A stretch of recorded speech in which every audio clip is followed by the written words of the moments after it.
Okay, so we're continuing on chapter 11, talking about preparing and practicing or presenting your speech. And we're on portion 4 on talking about managing apprehension. So we were talking about anxiety, talking about different issues here. We were talking about the fallacy of approval. Now, fallacy of overgeneralization is where we make a mistake and we think it is horrible and the worst thing, and we make a mountain out of a molehill. We're all going to make mistakes, and it's not the end of the world. We just need to practice so we make minimal mistakes, less significant mistakes, but we're all going to make mistakes. I probably make lots of them just in this presentation. Okay, overcoming unhelpful anxiety. So, what can we do about this if anxiety is big? Well, the textbook gives you some ideas, but I'm just going to give you 3 of them here. Number 1, keep time your friend. What by that I mean you need to start early. Don't wait to present to develop your speech. Get started as soon as you can because you usually have a deadline of when you will be presenting. If you start early, you just keep more time as your ally, more time to work on it rather than waiting till the last minute. I know people don't like speaking, and their usual solution is to wait and wait and wait. Somehow, wait. Hopefully, it'll go away, but it usually doesn't. So you may as well get started early to give yourself enough time for preparing as well as practicing. Second, I say have a plan. Lay out for yourself. If you have 2 weeks to work on a speech, say, okay, I'm going to spend the first, out of those 14 days, the first 10 days, I'm going to focus on getting my research, writing out what I'm going to say, plan it out, move things around. And then I'm going to reserve those last 4 days, not for preparing, but for practicing over and over and over. I'm going to go through it so I know it well, and I give myself allotted time for practicing. And the third thing I say is practice a lot. And I use this as a new illustration. There's a book that I read last year called Talk Like TED. It is somebody who did research on how people who do TED Talks, how they prepare. And one of the things that he noticed, by observation, is that those folks to prepare for a TED Talk, which are basically flawless, he said they practice about 200 times. Now, I thought 10, 15, 20 times was a lot, 200. Now, you're not going to do that. I know that. But you want to give yourself at least 10 to 15 times to go through your presentation. And that you're thinking, well, I was going to do 3. But the more you do, the more confident you will feel, the more comfortable you will feel, the less anxious you will feel if you practice more and more. So just throwing that out there. Okay, number 5, presenting your speech. Last portion here. Now, there are 4 types of delivery of different types of speeches. First of all is what we call impromptu. This is where there's minimal preparation. You're given an idea. This would be more like a debate team situation where you're given the topic and then given a short amount of time to prepare, and then you present that speech. Some of us are good at it. Some of us would hate that. So we do it all the time in conversations. We don't plan ahead of what we're going to do in a conversation. But when in front of a group, we get a little more nervous. But that's one type. Second is manuscript. Tomorrow morning is Easter Sunday. And normally, maybe not this year, the Pope from the St. Peter's Basilica from a balcony would speak to about 1 million people. That's a lot. And he would have some papers with him speaking from the balcony where he would basically read his sermon to that audience. That's a manuscript speech. It's thought out ahead of time. It's written out. Politicians using prompters do the same kind of thing, that they are reading it maybe word for word, and everybody knows they're reading it. But it allows for, you're going to get it right. You're going to say exactly what you want to say. It may not have as much passion to it, but it's at least correct. Third type is memorized, and this is not my thing, where you have worked to memorize your presentation. Now, the danger with memorization is if you mess up, the whole thing could go down. It may lack passion. I was watching a person today give a presentation on, I think it was on capital punishment, but they had memorized the speech essentially, and were looking at the video camera, which is good eye contact, but there was no feeling or life to the presentation. So you're going to get it right if you memorize it and don't forget it, but you will lose the passion. Well, the fourth is extemporaneous, and that's what we're doing. I consider that the best of all worlds, in that you have you have your notes in front of you. It's not a manuscript, but they're there in case you need them, but you don't want to just read your content. It is not memorized, but you have practiced and practiced and practiced and practiced and practiced. Are you going to do your 200 times like the TED Talks? No, but probably, hopefully, more than 5 or 10. So you're well knowledgeable, and there's no surprises here.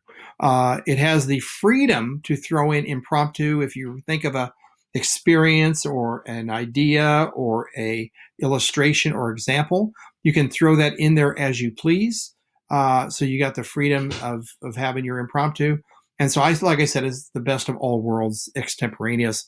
And that's what we're doing. So a couple of questions. Number one, what speaking styles are most appropriate for our class? Well, as I said, extemporaneous is our style. In my speech classes, I try to give the students experiences with each type of delivery.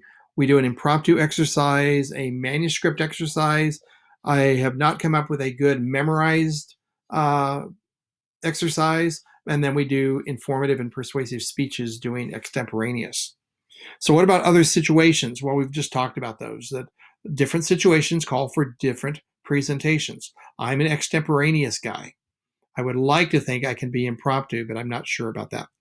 And then practicing your speech, as I said, practicing will get the job done. You've got to practice, and you've got to practice early, and you've got to practice a lot. In fact, there's my motto: prepare early, practice a lot. You follow those two items, you will be a very good uh, public speaker. Prepare early, practice a lot. The last part is delivering the speech in terms of two aspects. We're going to talk about the visual and the auditory, uh, how we look and how we sound. By visual, we're talking about appearance. What am I wearing? How am I? What is my hair like? With a shorter hair like mine, don't have to worry about it. Balding head. But what am I wearing? Am I wearing the correct clothing? If you're doing an online presentation, you don't want to wear. I think, what is it? White. You want to wear darker colors. So how do I appear? Do I smile, or do I look like I'm mad all the time? Movement. What kind of movement do I have? Now, there's different aspects of it in terms of our hands. And again, in that book, Talk Like Ted, the guy talked about a power zone, which is the section of air right out in front of us, our torso.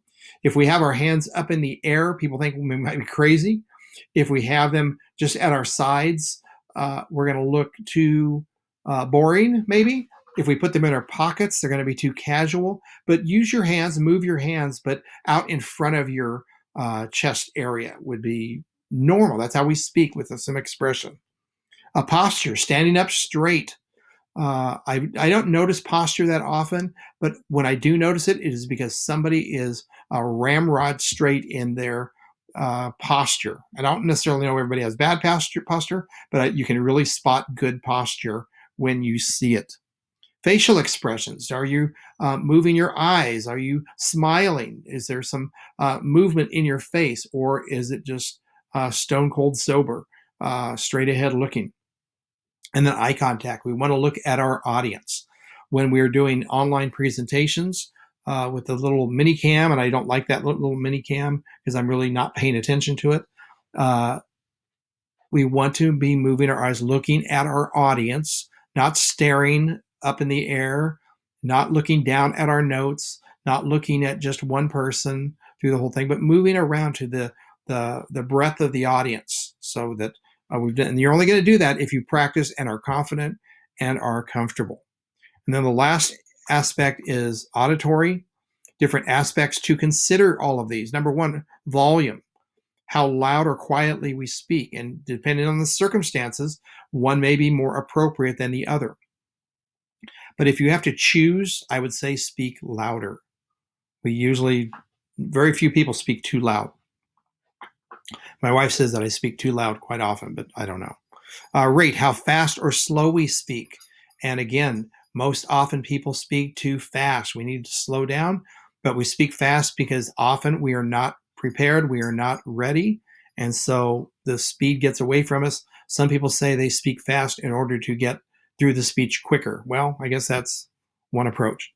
Pitch, how high or how low? I would love to have a lower voice.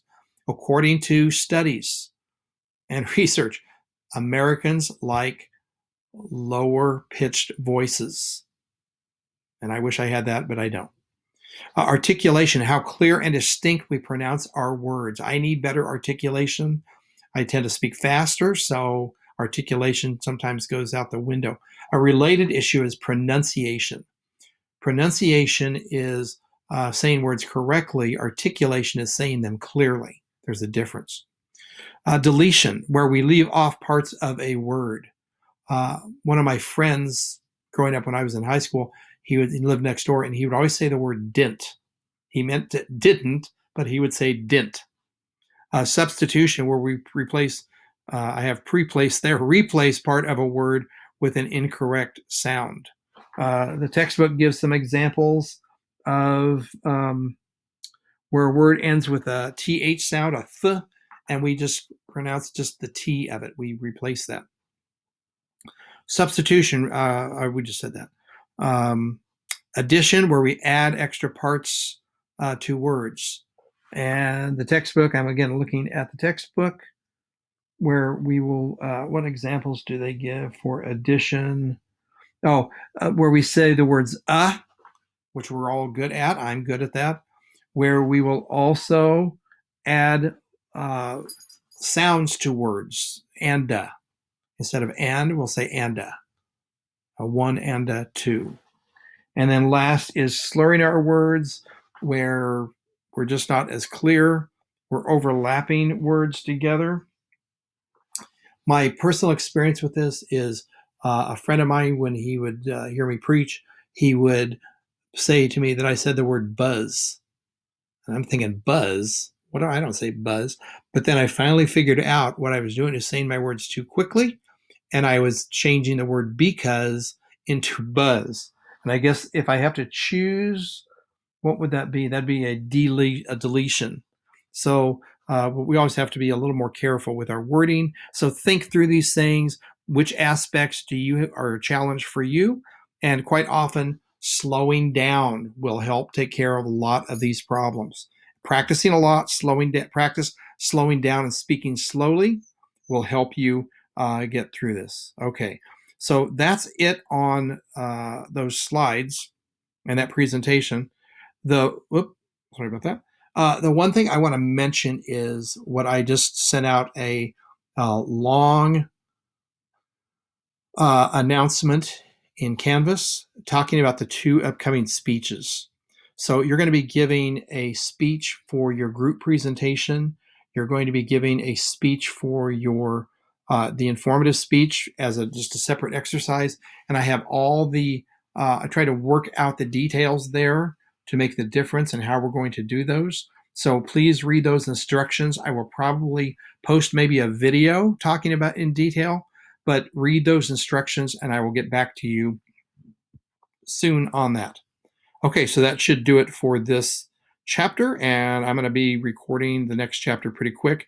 I want to give you more time to think through those, but please be reading all 4 chapters. The faster you can read those, and the sooner, again, keeping time your friend, which gives you more time to develop these speeches. And that's it for today. Thank you.